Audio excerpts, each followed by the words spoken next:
अस्सलाम वालेकुम friends, welcome back to top smarties drama serial Mahanoor, जिसकी आज के एपिसोड में सब कुछ क्लियर हो चुका था कि सिर्फ महविश ही नहीं बल्कि जफ़र भी महविश का साथ दे रहा था महानूर को किडनैप करवाने में।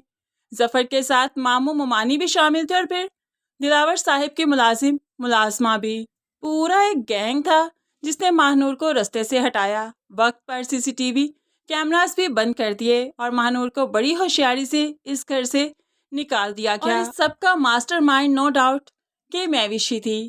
खैर, महविश के साथ और बाकी सबके साथ तो बहुत बुरा होने वाला है, क्योंकि अब जैन को मालूम पड़ा कि मुलाजमा भी अचानक छुट्टी लेकर चले गए। क्यों? आखिर क्यों?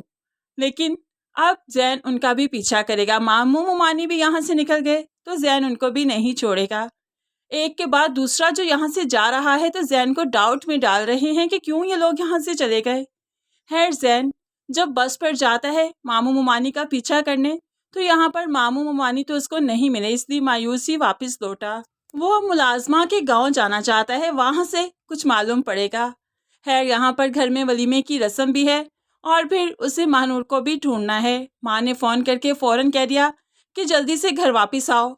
महविश तैयार होकर हॉल में पहुँचने वाली है और तुम अभी तक आए ही नहीं। वहाँ पर सारे मेहमान मौजूद हैं। अगर आज तुम ना आए, मेरा मरा हुआ मुंह देखोगे और फिर मेरे जनाजे को कंधा देने भी आने की ज़रूरत नहीं। अब माँ जो इस तरह से इमोशनल कर रही है तो जैन को वापस आना ही था। जैन अपने वलीमे की रस्म अटेंड करने के लिए आता तो है, लेकिन बहुत रूड वे में। वो सिर्फ आया, कुछ देर यहाँ पर बैठा और फिर चलता बना। लेकिन महविश अपने ख्वाबों में गुम थी। जैसे ही जैन उसके पास आकर बैठा, उसे लगा कि जैन उसे रिंग पहना रहा है और उससे शेयर कर रहा है कि मैं तुम्हें भला अकेला कैसे छोड़ सकता था। सारी दुनिया के सामने तुमसे निकाह किया था, तुम्हें अपनाया था, तुम्हें रुखसत करवा कर लेकर गया था। अब इतनी इज्जत तो देनी थी ना कि वलीमे की रस्म तुम्हारे साथ आकर अटेंड करता। ये सब कुछ जब जैन ने कहा तो महविश की तो खुशी की इंतहा नहीं थी, लेकिन ये सब कुछ सिर्फ एक ख्वाब है और कुछ नहीं। जैन के दिलो दिमाग पर यही चीज़ तारी है कि पहले वो मामू मुमानी से मिले या फिर जाकर मुलाजमा को ढूंढे और फिर सच्चाई तक पहुंचे। अब इसी कश्मकश में कुछ देर के लिए उसने वलीमे की रस्म अटेंड की और फिर यहाँ से चलता बना।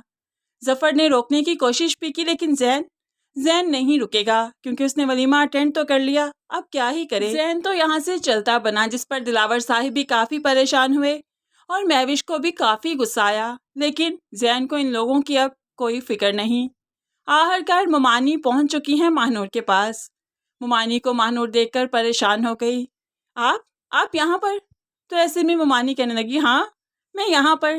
तुम जैन का वेट कर रही हो? जैन कहाँ हो तुम? आओ ना, महानूर के पास आओ। इसके बाद मुमानी खिलखिलाकर हंसने लगी और महानूर की मोहब्बत का मजाक उड़ाते हुए कहने लगी, जिसे तुम अपना बंदा मानकर बैठी हो ना, तुम्हारे उस बंदे ने तुम्हारी ही बहन महविश से निकाह कर लिया है और वो अपनी जिंदगी में बहुत खुश है। बेहतर यही होगा कि तुम भी सिकंदर सेठ से निकाह कर लो और अपनी ज़िंदगी गुजारो। अब जो महानूर ने यह सुना उसे तो यकीन नहीं आया। अब झूठ बोल रही है, कभी भी जैन महविश से निकाह नहीं करेंगे। अब मुमानी फिर से खिलखिलाकर हंसने लगी और उसे शादी की पिक्चर भी दिखा दी, जिसके बाद महानूर को यकीन हो गया कि जैन अब यहाँ पर उसका पीछा करते हुए नहीं आएगा और उसको नहीं ढूंढेगा, क्योंकि वो अपनी ज़िंदगी में महविश के साथ आगे बढ़ चुका है। अब जाकर महानूर की उम्मीद टूटी है, जो इस उम्मीद पर बैठी थी कि जैन यहाँ पर ज़रूर आएगा, उसका मान टूटा है। तभी तो वो अपनी चूड़ियों को तोड़ तोड़ कर उतारने लगी, अपने जेवरात को नोच नोच कर उतारने लगी, अपना मेकअप खराब करने लगी और ऐसे में अब वो अपना ये जोड़ा भी उतार फेंकेगी। और अब फाइनली, लेकिन फिर ड्रामे में ट्विस्ट भी आ गया। महविश की गर्दन दबोचने वाला भी आ गया। जॉन, जो कि महविश का खास बंदा था, उसकी एंट्री भी दिखाई गई और वो भी अब महविश को ब्लैकमेल करेगा, उसे ज़्यादा से ज़्यादा पैसा बटोरेगा, क्योंकि अगर उसने पैसा ना दिया तो जैन को वो महविश की हर हकीकत से आगाह करेगा और महविश कभी नहीं चाहेगी कि जैन को उसकी हकीकत मालूम पड़े, इसलिए वो उसके हाथों कठपुतली बनती जाएगी। लेकिन आखिर कब तक जॉन को ज़्यादा से ज़्यादा की लालच पड़ेगी, तो फिर वो सबके सामने आकर महविश का सच उगलेगा। इस तरह से महविश की हकीकत बहुत जल्द अब सब